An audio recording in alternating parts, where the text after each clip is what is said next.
Привет, я Максим Кардозу, и сейчас будет интервью с известным якутским кинопродюсером Марианной Сиеген. Вы наверняка видели фильмы, которые она продюсировала. Это и «Айола», и «Мой убийца». Сейчас готовится к прокату, причем большому международному, картина «Ичино», а в планах много других грандиознейших проектов. Так вот, мы встретились с Марианной, поговорили об этих фильмах и вообще о якутском кинематографе. Это сейчас очень модно. Ну что, барды-бытышки? Приветствую, Марианна. Привет, Максим. Да. Ну, слушай, сейчас вокруг якутского кино, конечно же, настоящий ажиотаж, настоящий бум. Премьеры выходят одна за другой. И я знаю, что твой фильм «Ичи», он вышел не только, то есть выходит не только в российский прокат, не только в якутский, но и на международную арену. Вот расскажи немножечко про эту потрясающую новость. Да, действительно, у нас замечательные новости. Мы сейчас заключили контракт на мировую дистрибуцию фильма «Ичи» с двумя сразу дистрибьюторами. Это TVCO, итальянская компания, которая будет представлять наши услуги и продавать фильм по всем странам, кроме России и СНГ, и кроме США и Канады. И американская компания High Octane Pictures, которая будет представлять, тоже продавать наши права «Ичи» по Америке и Канаде. Что это вообще значит для нас, якутян, вообще, может быть, для россиян? Ну, вообще, если ты делаешь продукт, кино, конечно, хорошо, если его смотрят твои зрители, и еще жители страны, а если посмотрят еще большое количество жителей, весь мир, это, я считаю, очень крутая новость. Это первый якутский фильм, который выходит в такой прокат международный? Первый из независимых студий, который выходит на большой рынок.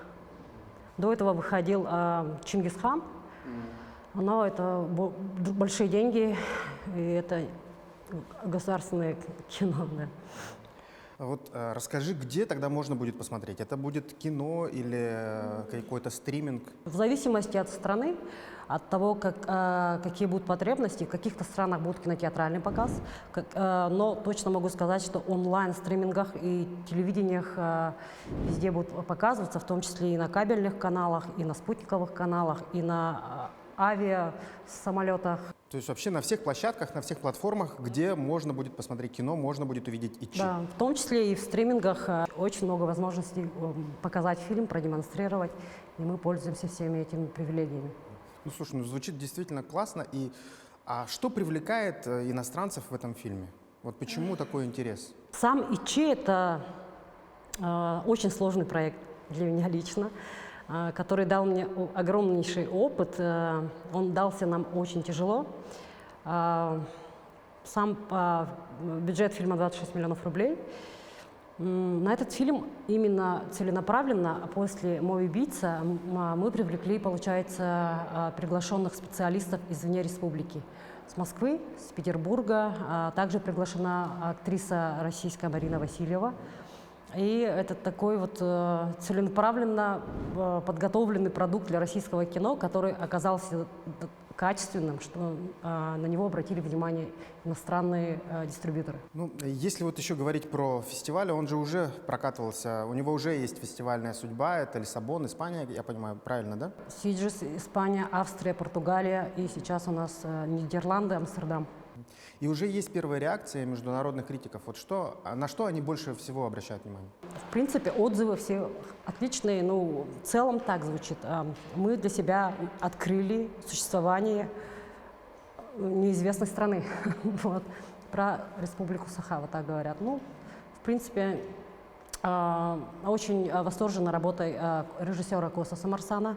Им нравится в фильме операторская работа, как очень правильно и грамотно, профессионально сделан продакшн. Это вот для меня прямо супер, как для продюсера, да. И, в общем, так.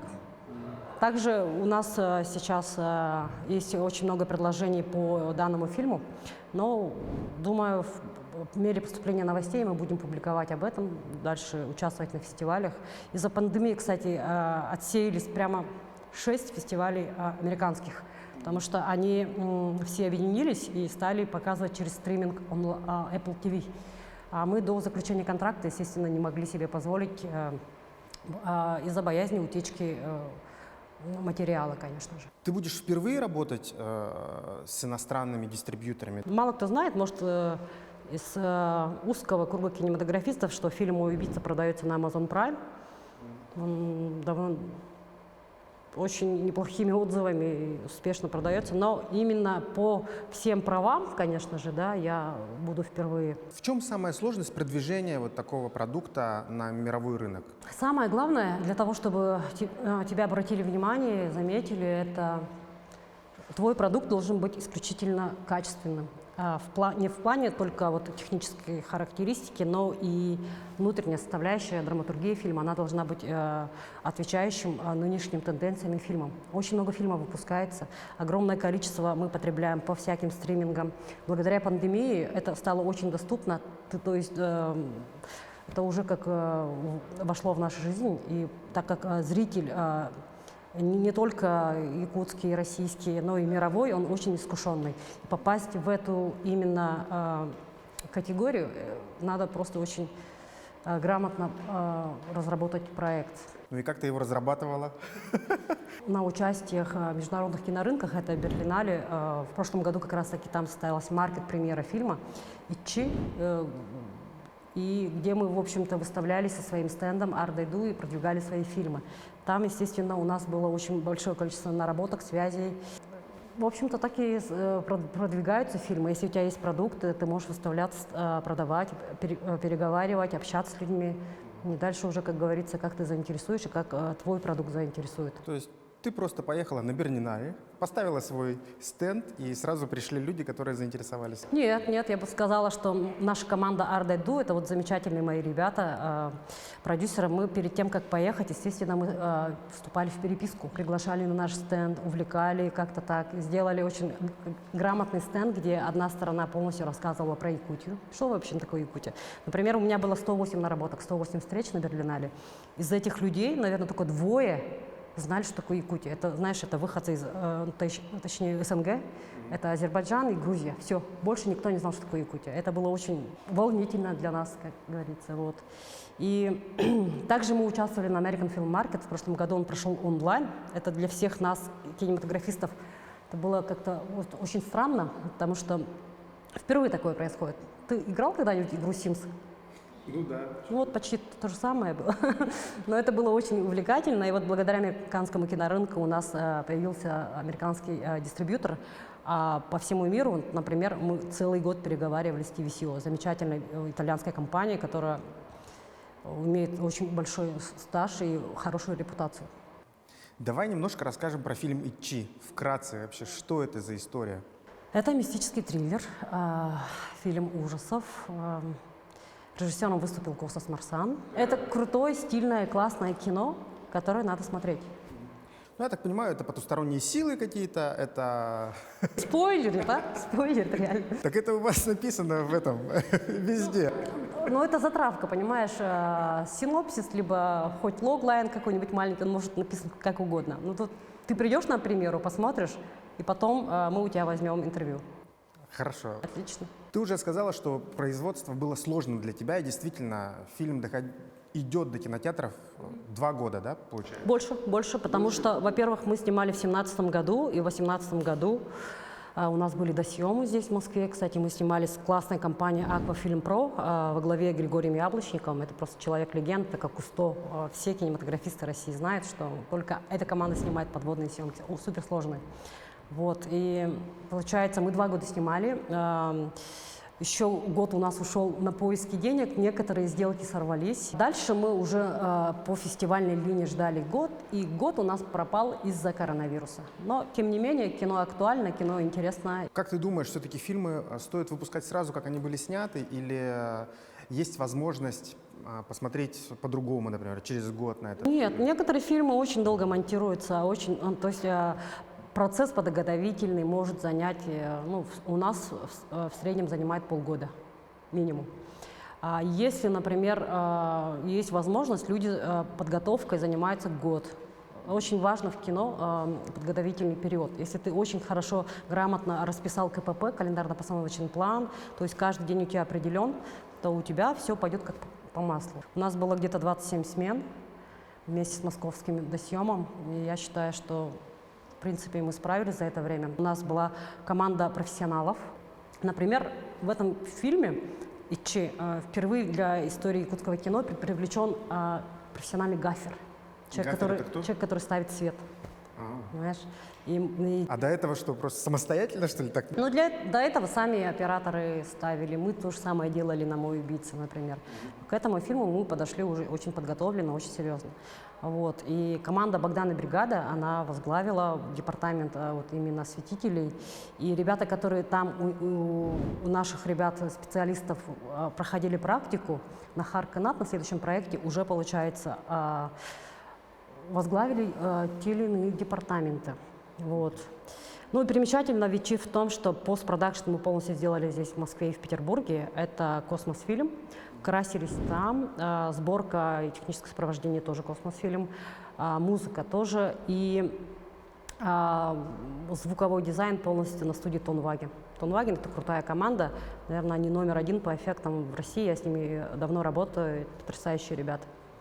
Ну, не секрет, что ты часто работаешь с приглашенными специалистами не из республики, да, из Москвы, из Питера. И ты на этот раз взяла еще и актрису российскую на главную роль. Вот расскажи, как было с ней работать и как она влилась в якутский сахавуд. То есть для нее это было какое-то открытие, может быть, какие-то были сложности. Марина Васильева, она выпускница курса Брусникина, выпускница МХАТа. На Марину мы обратили внимание еще во время того, как делали кастинг, но ее в Москве не было. Естественно, мы ей написали, отправили сценарий, она переговорила с режиссером и сразу прилетела к нам. Что с ней было работать нам очень легко. Она очень человечный и очень талантливый и профессиональный актер, в первую очередь, актриса. Вот. И ей очень понравилось у нас в республике, у нас ребята до сих пор с ней поддерживают связь, мы с ней до сих пор общаемся. Когда можно будет посмотреть уже это в кино в России? Мы сейчас ведем переговоры, точной даты точно сказать не могу, но считаем, что это будет очень в ближайшем будущем. Хочешь ли ты делать кино за пределами Якутии? С российской полностью командой, например? Насчет этой истории у меня, конечно, несколько тем есть. И даже недавно мы вели переговоры. Меня импонирует эта история. Я очень открытый человек. Если это не совпадает с моими планами и графиком основной работы, то почему бы и нет? Если будут какие-то интересные продакшены, либо это будет коллаб, либо это будет копродукция, то в любом случае я свою якутскую тему туда тоже принесу. Слушай, ну ты же все время расширяешь свои горизонты. Я знаю, что ты недавно вернулась из Кыргызстана, искала там новые локации для съемок своего нового проекта, про который мы сейчас будем с тобой разговаривать. И как ты вообще решаешься на такие изменения, то есть выходить за рамки республики? Наверное, еще ни один продюсер и режиссер в нашей Якутии так не делал. Проект с рабочим названием «Харканат», который у нас в республике знают, а рабочее продажное название «Legend of Alon Holland», которое, несомненно, опять изменится, потому что каждый дистрибьютор меняет имена в зависимости тех от или иных стран. И по сценарию фильма, естественно, у нас есть батальные сцены. Это вот история именно вдохновленная Алонхо. Это вот 13 или какой-то век, который мы просто не указываем. Это просто прекрасное время Средневековья, где наши замечательные герои, ботуры, спускаются в Нижний мир. Естественно, подразумевается, если мы замахнулись на фэнтези, фолк-фэнтези, что там должны быть крутые бои. И самый лучший из постановщиков боев — это Жайдарбек Кунгужинов. Человек, который работает с голливудским, болливудским и прочим другим крутым продакшном, работал над такими проектами, как «Мулан», последний диснеевский, если ты смотрел, «Марко Поло», Netflix, «Воин», тоже HBO, сериал новый, да. И много-много-много. Да, он сам казах, он заслуженный деятель Казахстана. У него есть команда профессиональных ребят, 80 человек, где обучается огромное количество иностранцев с разных стран, с Австралии, с Америки, с Европы. Именно обучаются каскадерскому искусству. Это ребята нереальной квалификации, о которых, естественно, все слагают легенды. И не зря он получил «Таурус». Это премия, это номер один премия, как «Оскар» для каскадеров за фильм, за постановку боя фильма «Тамирис». Вот, и с Жайдоком мы общаемся с прошлого года, с мая, с апреля, и все ждали открытия границ, что у нас остались досъемные дни, 6-7 дней, и мы должны были их отснять. И пока вот мы гадали, думали, у нас, слава богу, с этого года более или менее стало все функционировать, самолеты, границы. И, естественно, я слетала в Кыргызстан в поисках локаций, утвердила эти локации, которые мы до этого посмотрели через локейшн-менеджеров. И Жайдарбек прилетел ко мне из Алматы, Бишкек, и мы с ним обсудили, естественно, все наши дела. И это очень волнительный опыт будет для нас. И также мы будем работать с Кыргызфильмом, с ребятами, близкими нам по духу. А почему Кыргызстан-то? То есть там какие-то специальные локации или близость команды из Казахстана? Только из-за локаций на самом деле, потому что мы локации искали в разных странах, в том числе и в Якутии есть потрясающая локация, докуда долететь просто невозможно. Это стоит огромных денег. В одну сторону 2 миллиона рублей на Ми-8, а наземного транспорта нет. Поэтому было очень тоже большая работа проделана по поискам локаций и утвердили эти прекрасные места. Если еще говорить дальше про международное сотрудничество, у тебя в этом фильме, получается, есть актеры из Монголии.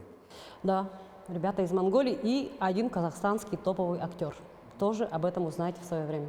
А почему так получилось? Ну, это, во-первых, монгольские актеры – это по сценарию фильма. Сценарист Прокопий Бурцев. Мы выкупили замечательный сценарий под названием «Мои крылья», который он написал в 2015 году, и он лежал и ждал практически меня, можно так сказать. Это замечательный сценарий, и мы все вдохновились, и объединил нас эта история фильма. Еще раз говорю, мы не придумали монгольских актеров, это по сценарию. Фильм будет на якутском, монгольском и казахском языках. То есть каждый актер будет говорить на своем родном языке? Да, это... Участие казахских и монгольских актеров, оно же тоже расширяет географию, потенциальную географию для дистрибьюции дальнейшей, да? Ну, этот фильм изначально, он замахивался, это очень амбициозный проект. Очень амбициозный. Также мы очень досконально внимание уделили каждым деталям. Это от костюмов, то есть костюмы все сшиты из натуральной кожи, натуральных мехов.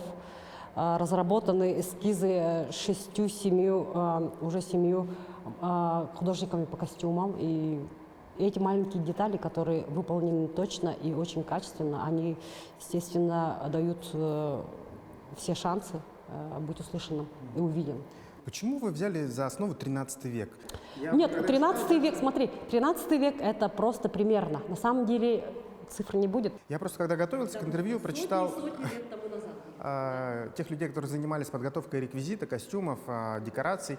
Они сами не понимали, как это могло бы выглядеть, ну, условно, в 13 веке, потому что нет никаких данных. Почему бы не взять поближе, куда-нибудь там к 16-му, где уже больше, наверное, информации? Знаешь, сам жанр фэнтези, он располагает и предполагает очень хорошо фантазировать. И на самом деле этот проект был очень, наверное, самым интересным для департамента художника-постановщика. И поэтому в целом, чтобы люди сами придумывали свои фантазии, это что-то вносили, это тоже очень круто, я считаю. Но и плюс мы не замахиваемся на историю, но соблюдаем некие какие-то детали, которые находились в раскопках.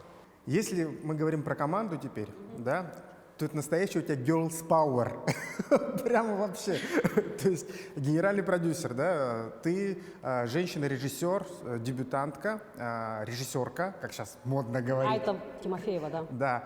И оператор, ты еще пригласила тоже женщину из Москвы, тоже операторка. Получается, и такой у вас тройной женский союз, тройная сила. Это что? Это, получается, дань современным тенденциям или просто так получилось? Как вообще так вышло? Ладно, я про команду скажу. На самом деле, на Катю Орловскую я обратила внимание...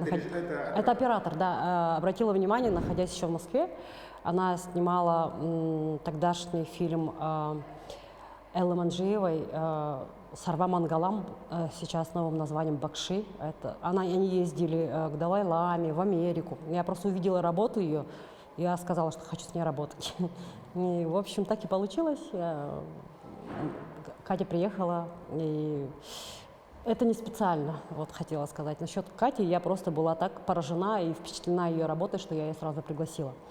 Режиссер Айта Владимирова Тимофеева, она в моей команде с самого основания. Это вот единственный действующий продюсер из Якутии, который окончил очное образование в ГИКовское. Также Айта, она работала в проекте «Мой убийца» на подготовке вторым режиссером, работала вторым режиссером в проекте «Чарин», и у нее очень мощный большой багаж. И я просто очень рада нашему тандему, и мы друг друга с полуслова понимаем, и она выдает качественное зрительское, именно зрительское кино. Ну, женщина-режиссером в Якутии тоже никого не удивишь. Есть пример прекрасный Люба Борисова, которая со своим фильмом дебютным, да, «Надо мной солнце не садится», получила много призов и признания на международных кинофестивалях. Но у нее была камерная драма, история, комедия про становление и взросление, поиски себя. У тебя же вот этот вот фильм, будем называть его пока Харканат, да, пока, да, это фэнтези с боевыми сценами, да, там, с привлечением лошадей, сотни человек на съемочной площадке. 200 человек вместе с актерами массовых сцен на съемочной площадке работали. И это был очень большой проект, наша команда, где многие наши ребята, все руководители департамента цехов, будь то продюсерские, будь художники, будь хоть операторы, все набрались очень большого опыта. Вот. И я очень благодарна своей команде, которая очень профессионально подошла к проекту. И это очень сейчас показывает уже картинка. Мы сейчас сидим, монтируемся, и получается, мы уже все это видим. Это вот результат деятельности нашей команды. Ну, все-таки проблемы, с которыми пришлось сталкиваться вам на съемочной площадке, какие они были? Вот и для режиссера, может быть, что-то было в новинку или какие-то обстоятельства? У нас были проблемы именно по постановке боя. Тех людей, которые работают с лошадьми. Вот это очень большой пробел. В якутском кино нету постановщиков боев. Я знаю, что еще режиссер была беременна. Да. Это как-то влияло на процесс? Она очень стойко и профессионально скрыла этот факт. И когда уже крайние съемки были якутские, когда некоторые ребята у нас узнали, они были в шоке. Снять такое кино не каждый мужчина осмелится, скажем так, да? А это она у нас такая. Еще пришлось строить очень много декораций. Да, и я как-то видел у тебя в Инстаграме, что какие-то декорации даже сломали люди, когда вы вернулись там весной на съемочную площадку. Все-таки пришлось много строить, и затраты тоже на это шли большие. Вот расскажи немножко про локации, да, про техническую вот эту сторону, как создавались декорации.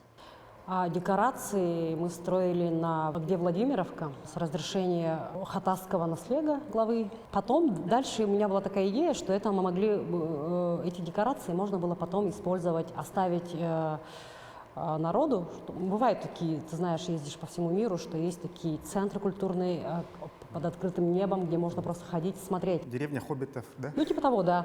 Но, к сожалению, эта идея, либо у нас люди еще не созрели, либо мы еще не доросли, не прижилась. Вы построили, оставили, а потом что?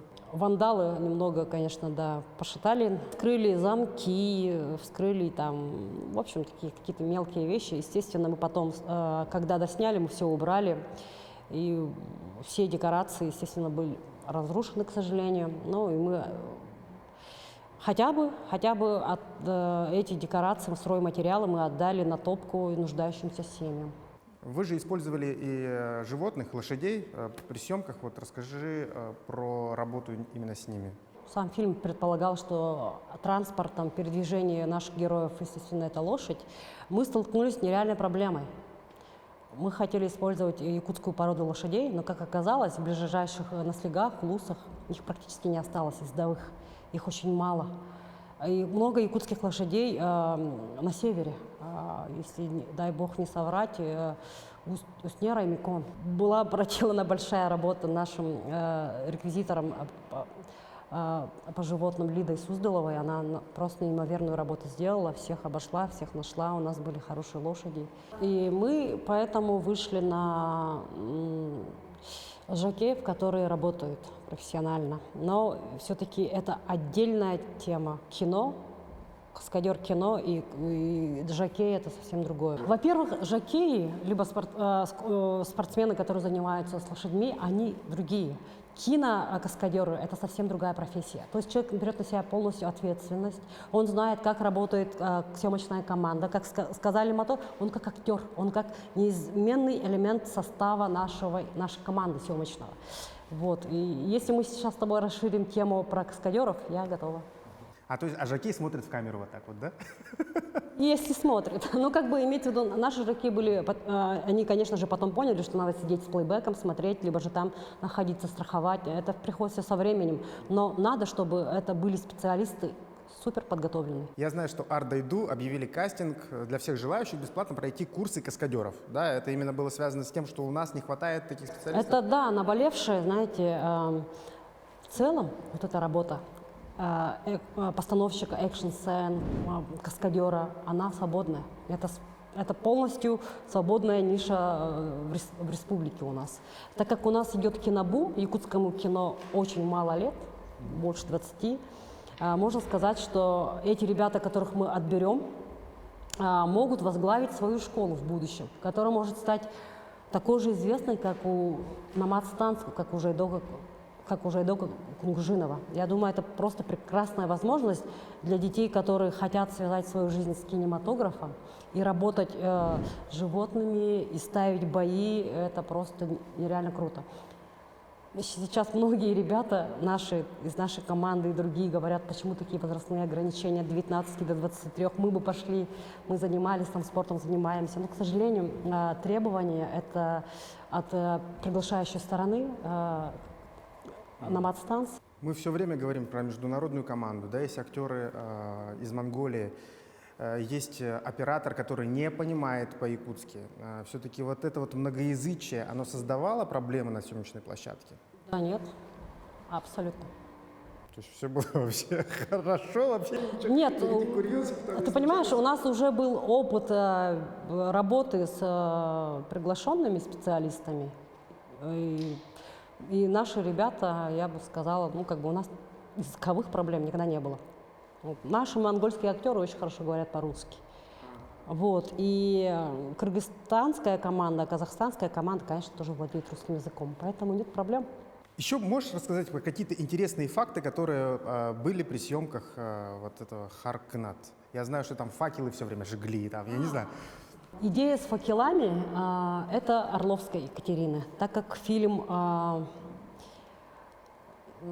по жанру фэнтези и как бы наличие таких приборов искусственного освещения мы вообще изначально не хотели привлекать. Было предложено тоже нашим ребятам из нашего департамента реквизиторским разработать факела, которые будут гореть 20 минут, если не больше. И наши ребята сделали факел, который горит, если я не ошибаюсь, где-то 18, может 17 минут по египетской технологии. И весь фильм, он освещен только факелами. Это круто. И, египетскими? Ну, по технологии, якутскими, с египетской технологией. Но сама камера и сами объективы, которые выбрала Катя, они очень атмосферные и, в общем, очень светосильные. Ты еще говорила, что ваша команда реквизиторская придумала какую-то специальную тележку, ноу-хау какое-то. Знаешь, это вот опять-таки условия трактуют нам какие-то изменения в ходе работы. Дело в том, что у нас выпал снег, и такие сцены обычно снимаются на рельсах, либо же, скажем, стадикамом, либо же квадроциклом. И мы, чтобы не оставлять след, это была большая просьба и желание режиссера, и оператора, и художника-постановщика, что надо что-то изобрести. И команда наших ребят, осветителей, совместно с оператором они нарисовали некую такую тележку, которую мы использовали для таких сложных сцен. И все. То есть эта тележка не оставляла след? Минимальный след оставляла. минимальный. А как это? То есть ты можешь... То есть объяснить, может? квадроцикл, он может оставить большие следы, это может быть видно. А эти следы маленькие, да, мы специально такие шины выбрали, которые велосипедные. Их можно было затереть, заклинапить называется, на компьютерной графике. А вот теперь спроси меня про компьютерную графику. А теперь я спрашиваю тебя про компьютерную графику. Сам фильм, еще раз говорю, очень амбициозный, потому что большая половина фильма – это компьютерная графика. И сейчас мы находимся на стадии разработки концепта наших монстров Нижнего мира, Абага. И этим занимается суперкоманда во главе с Николаем Туди. И мы рисуем, и то, что сейчас происходит, это просто что-то невероятное. Очень классные персонажи вырисовываются, очень классные детали и прочее. В общем, поэтому фильм немного быстро не выпускаем, сами понимаете, долго надо рисовать. Помимо Туди у нас работают ребята из Якутии, огромное количество, как Трофим Романов, знаешь наверняка, вот наш известный CG-графист, Павел Адамов, работает еще у нас Кристина Илларионова. А как вы рисовали этих чудовищ? То есть вы основывались на чем-то или нет? Конечно, конечно, это консультативная работа. В основном консультировались у очень известных шамановедов. Мы с тобой здесь говорим уже об этом фильме достаточно долго, и из всего услышанного можно сделать вывод, что это действительно какая-то масштабная работа. Сколько вы денег на это потратили? Это инди-кино. У меня вообще компания инди, независимая кинокомпания, которая привлекает деньги с разных источников. Этот проект, я специально, понимая масштабы, сделала инвестиционным. В этом фильме есть инвестиционные деньги. Бюджет, он на сегодняшний день только 50 миллионов рублей, естественно, эта сумма будет расти. Федеральных денег нет. В прошлом году на этот проект мы выиграли 4 миллиона 996 тысяч рублей у первого конкурса по поддержке якутского кино. Дальше ищем деньги, безостановочно. Поэтому, если кто увидит, кто заинтересуется вложиться в такой крутой проект, welcome. Все-таки сложно, мне кажется, искать инвестиционные деньги на фэнтези. Я понимаю, когда ты искала деньги на «Мой убийца», например. Ты рассказывала, что там приходилось Костасу говорить: вот, Костас, я нашла нового спонсора, да? Нужно вставить там вот эту заправку. Я поняла твой вопрос. Ты имеешь в виду, что я не могу сделать рекламу внутри фильма. Например, кто-то сидит с Кока-Колой и прочее. Да. Нет, ты понимаешь, тут это не партнерский, не рекламный проект, это именно инвестиционный. Люди вкладывают деньги, чтобы потом заработать. Заработать на прокате, получается? Заработать на прокате. Ну, отбить 50 миллионов в 60, если у тебя увеличится, я не знаю, да? Ну, для этого, для каждого проекта, естественно, я подготавливаю бизнес-план, где все описано. Но можно ли заработать 50 миллионов на локальном рынке внутри Якутии? Мне кажется, сколько вообще зарабатывают самые главные хиты якутские в республике? Максималка, по-моему, на сегодняшний день, это фильм Степы Порядина «Агент Мамба», 16 миллионов рублей. Но У тебя 50. Ну, смотри, я же выпускаю экспортную продукцию. После успеха «Мой убийца» я целенаправленно стала снимать, зная свои силы и возможности, что я могу снимать экспортное кино. Эчи вышла на весь мир, выходит, да? Харканат тоже. Это экспортное кино, естественно, будет прокат во всем мире. И этим проектом интересуется очень большое количество дистрибьюторов, как я сказала, более 50. У меня сейчас контрактов на стадии продакшена. Это уже говорит о том, что материал интересен другим. У тебя бюджеты фильмов, они все время увеличиваются и увеличиваются. Когда Дмитрий Давыдов снимает на за полтора миллиона свой фильм, Ну, знаешь, у тебя там 25-50 миллионов. это очень небольшие деньги. Это очень небольшие деньги. Когда я говорю коллегам из разных стран, даже в Москве, в Петербурге, какой у меня бюджет, они говорят: о, научи так снимать круто и так за маленькие деньги, понимаешь? Не надо стремиться к тому, что мы должны всегда снимать за маленькие деньги. Снимая маленькие деньги, картину вот «Пугало» можно было снять за хотя бы там за 10 миллионов рублей и выдать нереально красивый, качественный продукт.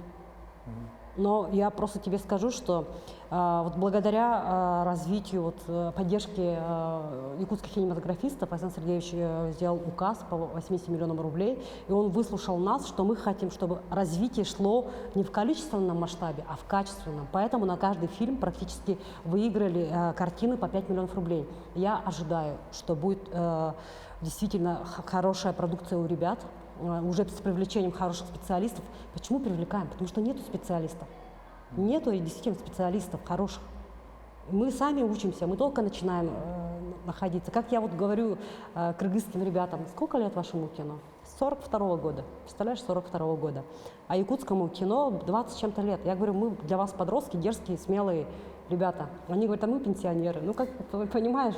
Поэтому мы сейчас находимся на самом пике становления, возможно, величия якутского кино. Все наши фестивальные победы, которые были до этого, они сотрутся именно освоением, становлением якутского кино на мировой площадке. До сих пор есть только фестивальные победы. А вот именно продать и сделать бизнес-модель окупаемой, интересной для инвесторов, вот это дает толчок.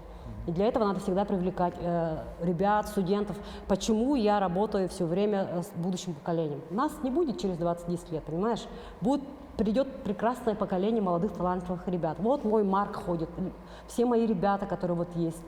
Ребята, которые со школьного возраста знают, куда поступить. Куда поступить. Он меня нашел вообще в каком-то месте и сказал, я хочу учиться на продюсера. Вот это просто меня сильно поразило. Я говорю, поступишь, найдешь меня. Так и сделал. Вот таких ребят нам не хватает, которые бы действительно болели бы кино, жили бы кино и работали бы во благо развития якутского кинематографа. Но все равно в якутском кинематографе, в Сахавуде очень много самоучек, в любом случае. И мы не говорим про операторов, потому что у многих есть профессиональное образование. И как ты начала говорить про себя, ты же в кино тоже попала случайно. Да, это было 10 лет тому назад. Я как раз закончила продюсирование спектакля Сюзанны Оржак «Самая везучая дура». И я много где об этом говорила, и после этого мы пришли к кино. Абсолютно все дилетанты. Я продюсер, Сюзанна с театральным режиссерским образованием, плюс Алексей Павлов, тогда он был фотографом, потом он отучился на оператора, актеры, сценаристы Ирина Энгелес. Мы все пришли, получается, дилетанты, и сняли кино. Артовое кино в Гонконге на китайском языке, чуть на якутском, взяли приз Монако. Ну, ты знаешь, это проба пера была. Я очень люблю эту картину пересматривать. Единственный фильм, «Благоухающая гавань», да? Да. Но этот фильм, он дал тенденцию именно в качестве. Первый якутский фильм, снятый на цифровой фотоаппарат. До этого снимали на другие камеры. И это дало, получается, развитию, и люди все стали снимать, естественно, на цифру. Сейчас, естественно, на другие камеры снимаем. Но, видишь, каждый проект чему-то новому приносит. И то, что ты говоришь, что много самоучек, да, действительно так. Но, видишь, самое главное, это внутри. У тебя должно гореть все. Ты хочешь снимать кино, ты все равно это снимешь. А если есть люди с суперобразованием, которые не занимаются по профилю, есть такое тоже. Поэтому тут один к одному не приходится, надо какой-то, в общем, центр какой-то найти. Вот здесь я хотел сказать про Якутский кинофестиваль, да, и вот как раз Энгельс, о которой ты уже упомянула, у нее есть такая цитата, что на конкурс как-то им пришло около 90 заявок различных, и 40% это были ребята из улусов, которые снимали, черт знает, на все, что у них попадалось под руку. И раньше же действительно якутские фильмы там снимали за 3 копейки совершенно, тоже практически на телефон, не знаю. И улучшилось ли действительно сейчас качество? Можно ли говорить, что якутское кино, не возрождение, а новая волна, сейчас есть такой термин, новая волна якутского кино. Можно ли так говорить? Я все жду появления очень дерзких, молодых, талантливых ребят, молодых продакшенов. Сейчас я могу отметить работу Степы Порядина, Сорат. Мне нравится их подход к рекламе, мне нравится их юмор. И то, что они собирают уже кассы, это уже говорит о том, что это народное кино. Это и есть популярность. Не фестивали и прочее, а именно народ выбирает рублем. Вот. И думаю, что все-таки вот новая волна должна прийти очень скоро, в ближайшие 5 лет. Я думаю, ребята выпустятся многие и будут дерзить и снимать крутое кино. Возвращаясь к кинофестивалю, к якутскому, есть Якутский международный кинофестиваль. И он тоже должен помогать, получается, нашим местным кинематографистам? Или какая вообще у него задача? Кинофестиваль – это мощный стартап для развития якутского кино. В моем случае было так. Именно там я находила каких-то людей, будь то кинокритики, будь то актеры, будь то режиссеры, для своих будущих дальнейших действий. Это связи, это нарабатывание связи. Мало того, что нам показывают супер крутые фильмы, которые еще нигде не было проката, Алексей Медведев собирает просто потрясающий контент. Его кинофестивали, которые он ведет, в том числе и наш, они считаются очень статусными и крутыми. А работа Ирины Энгельс как основателя, я считаю, это просто нереально круто. Я думаю, что то, что она затеяла, проводить этот кинофестиваль наш международный, это нереально круто для развития якутского кино, потому что мы, кинематографисты, вот возьми меня, мы идем, развиваемся вместе благодаря этому кинофестивалю. Я считаю, это вообще очень нужный кинофестиваль, который надо ежегодно проводить. И я точно знаю, что они планируют его улучшать, еще лучше делать, но это очень круто. Ты сейчас уже параллельно, опять же, работаешь над новым проектом. Да? Расскажи про эту историю, которую все в республике наверняка знают, и вы решили ее воплотить на экране. Да. История Карины Чекитовой. Фильм будет основан, конечно, на реальных событиях. Мы сейчас ведем большую работу, то есть провели большую работу по воссозданию тех или иных фактов того времени. Сценарист Мария Находкина пишет сейчас сценарий. Тому времени, это было же недавно. Если кто-то не помнит, Карина — это та девочка, которая потерялась в тайге, и сколько времени она провела в лесу? Она 2 недели была в тайге, это было лет 6-7 тому назад, поэтому я говорю того времени. Вот. Я вас перекину в 15 век, может, у тебя там. Нет, не сотни лет тому назад. В общем, история такая, что мы расскажем вам байопик. История будет, думаю, очень интересна не только якутскому зрителю локальному, но это на самом деле уже экспортная история. Но тизер-то уже есть, Это тизер только для привлечения денег.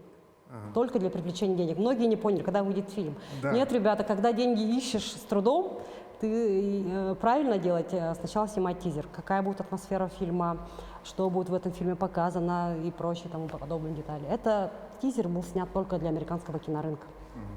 Ну, то есть сейчас идет работа над сценарием, я так понимаю. И поиск денег, конечно. Вечный поиск денег. Да. Сложно искать деньги на кино? Думаю, да. Знаешь, на ИЧ у меня было 103 отказа. 103 отказа. Друг за другом. То есть люди принимают тебя, разговариваешь, ты уделяешь им какое-то свое время, час-два сидишь, общаешься. Но так как не было претендента по окупаемости якутского кино, мне, как продюсеру независимого кино Якутии, очень сложно, конечно. Но, тем не менее, если у тебя горят глаза, и ты идешь к своей цели, ты всегда этого добьешься. Я просто хочу сказать, что не стоит останавливаться, даже если у вас будет 103 отказа. Надо все время идти вперед. В любом случае будет... Было у тебя такое, что все надоело кино? Нет. Нет. Никогда? Я болею кино, ты что? Кино внутри меня, я не могу отказаться.